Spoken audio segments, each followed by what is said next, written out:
गुरुर् ब्रह्मा गुरुर्विष्णु गुरुर्देव महेश्वराय गुरुर साक्षात परम ब्रह्म तस्मै श्री गुरुवे नमः।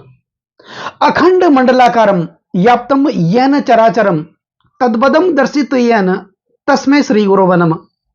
अज्ञानतिमिरान्धस्य ज्ञानाञ्जनशलाकया चक्षु उन्मीलितं येन तस्मै श्री गुरुवे नमः। हमारे भीतर के अंधकार को मिटा करके हमारे जीवन में ज्ञान का प्रकाश देने वाले, हमारे भाग्य के कारक, संतान के कारक, वैवाहिक सुख के कारक, दाम्पत्य जीवन के कारक, धर्म और अध्यात्म के कारक, शिक्षा के कारक, जिन्हें देवताओं का गुरु कहा जाता है। और गुरु वह दीपक होता है जो स्वयं जल करके भी पूरे जगत को प्रकाशित करता है। गुरु की दृष्टियों में अमृत पाया जाता है। ये जहां पर विराजमान होते हैं उस भाव को जागृत कर देते हैं, और इनकी दृष्टियां जहां जहां जाती हैं वहां पर मृत भाव को भी ये जागृत अवस्था में लाकर के खड़ा कर देते हैं। ऐसे देवगुरु बृहस्पति राशि परिवर्तन करने जा रहे हैं। 15 मई 2025 का वो दिन होगा जिस दिन बृहस्पति शुक्र की वृषभ राशि से निकल करके बुध की मिथुन राशि का गोचर करेंगे 12 महीनों के बाद। क्योंकि बृहस्पति एक राशि में 12 महीने तक विराजमान रहते हैं और 12 वर्षों के बाद ये मिथुन राशि में विराजमान होंगे। तो बृहस्पति के इस राशि परिवर्तन का प्रभाव मकर राशि वाले जातकों के जीवन पर किस प्रकार देखने को मिलेगा, इस वीडियो के माध्यम से हम जानने वाले हैं और समझने वाले हैं। वीडियो के अंत में बृहस्पति से संबंधित, गुरु से संबंधित कुछ महत्वपूर्ण उपाय भी होंगे जो आपको फॉलो करना है, तो वीडियो पर अंत तक आप बने रहिएगा। दोस्तों, मकर राशि वाले जातकों के लिए बृहस्पति का यह राशि परिवर्तन महत्वपूर्ण क्यों है? महत्वपूर्ण इसलिए है कि आपकी राशि के स्वामी बनते हैं शनिदेव, और शनिदेव कर्म के कारक माने जाते हैं और बृहस्पति भाग्य के कारक माने जाते हैं। 29 मार्च 2025 को शनिदेव ने भी अपना राशि परिवर्तन किया, यानी अपनी मूल त्रिकोण राशि कुंभ राशि से निकल करके देवगुरु बृहस्पति की मीन राशि में 2.5 सालों के बाद विराजमान हुए और मकर राशि वाले जातकों के तीसरे भाव में विराजमान हुए।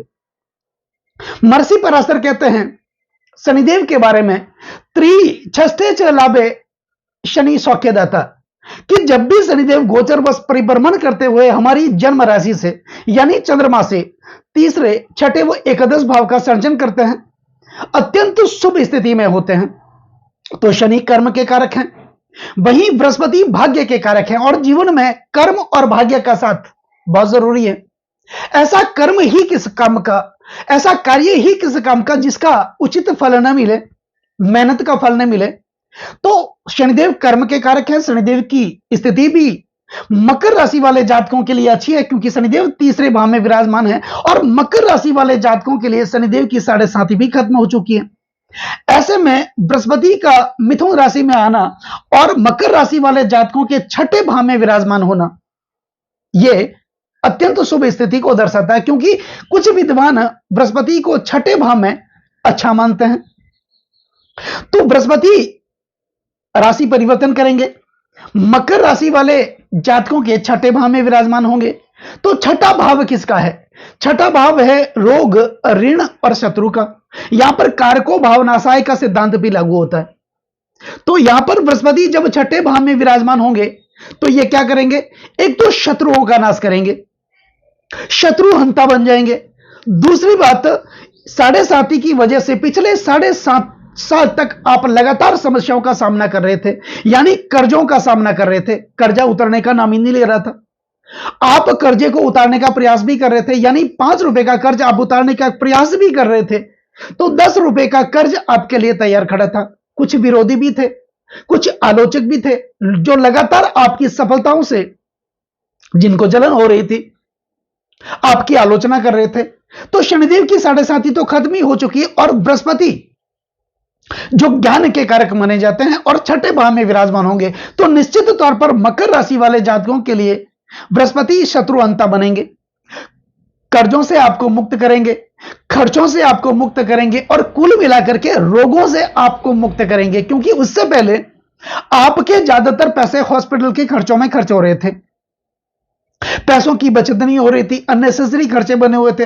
जहां पर भी आप अपने धन का निवेश कर रहे थे या पैसा लगा रहे थे, या फिर आपके बच्चों के एजुकेशन में आप खर्च कर रहे थे, उनके स्वास्थ्य में खर्चा हो रहा था, माता पिता के स्वास्थ्य को लेकर आप चिंतित थे, अपने खुद के स्वास्थ्य को लेकर आप चिंतित थे, तो यहां पर बृहस्पति 15 मई के बाद आपके छठे भाव में आ जाएंगे। तो इस प्रकार की जो चिंताएं बनी हुई थी आपके जीवन में, उस चिंताओं का सर्वनाश करेंगे। दूसरी बात, बृहस्पति छठे भाव में रोगों का भी नाश करेंगे। रोगों से आप लड़ रहे थे, छोटी मोटी बीमारियां आपको लगातार परेशान कर रही थी, उस प्रकार की परेशानियों से आपको मुक्त करेंगे। अब बृहस्पति के पास मुख्यतः 3 दृष्टियां मानी जाती हैं, और बृहस्पति की दृष्टियों में अमृत भी पाया जाता है, क्योंकि जहां पर इनकी दृष्टियां होती है वहां पर उस भाव को यह जागृत कर देते हैं, यानी मृत भाव में भी जीवन संजीवनी डाल देते हैं। तो बृहस्पति 15 मई के बाद मकर राशि वाले जातकों के छठे भाव में विराजमान होंगे, तो इनकी पंचम दृष्टि होगी आपके दसम भाव पर, यानी आपके कार्य क्षेत्र के भाव पर। दसम भाव दसम भाव ऊंची पदवी, मान मर्यादा और प्रतिष्ठा का माना जाता है, आपके कार्य क्षेत्र का माना जाता है। दसम भाव पदोन्नति का माना जाता है, प्रमोशन का माना जाता है, और विशेष करके आपके कर्म का भाव माना जाता है। तो भाग्य के कारक बृहस्पति की कर्म भाव पर दृष्टि का होना, कर्म और भाग्य का साथ लगातार इन 12 महीनों में आपके जीवन पर देखने को मिलेगा।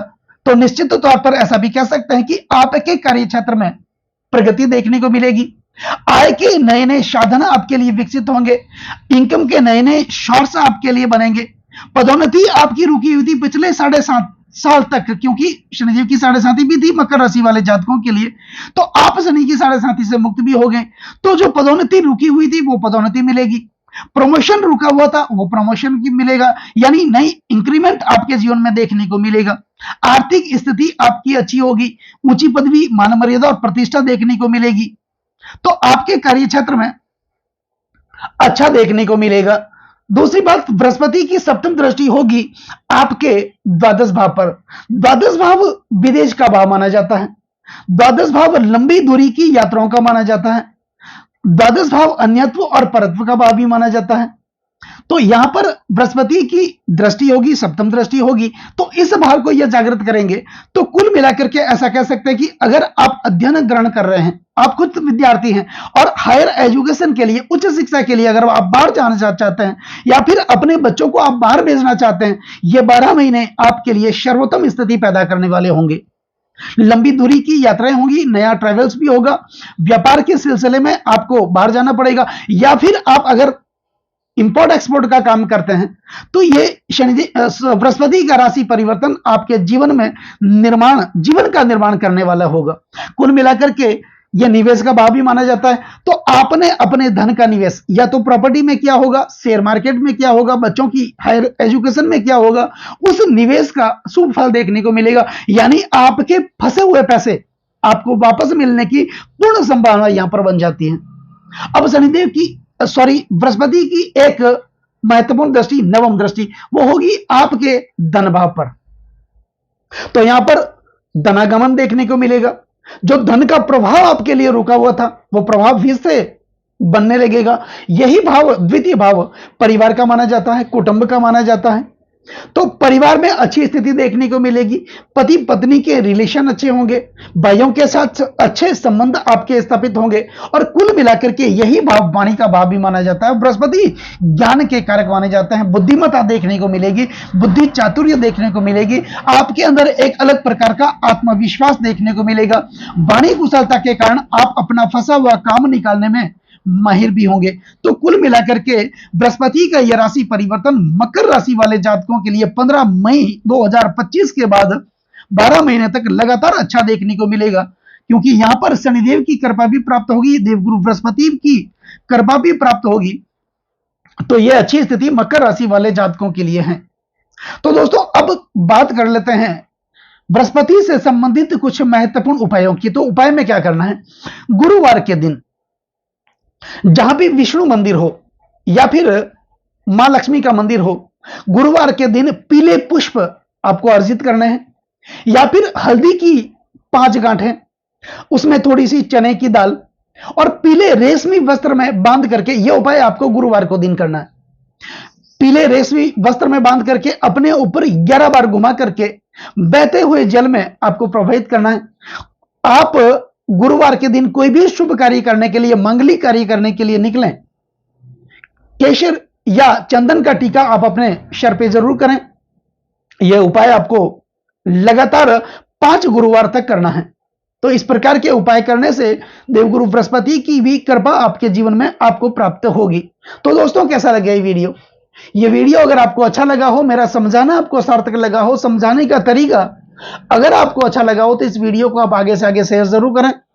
बेल आइकन बटन को जरूर दबाएं ताकि मेरे आने वाले और भी नई नई वीडियो के नोटिफिकेशन सीधे आप तक पहुंच जाएं। लाइक जरूर करें, कमेंट जरूर करें, क्योंकि आपका एक लाइक और एक कमेंट मेरे अंदर बहुत ज्यादा आत्मविश्वास भर देता है। और कमेंट में ओम गुरुवे नमः ये जरूर लिखें और चैनल को सब्सक्राइब जरूर करें। नमस्कार दोस्तों।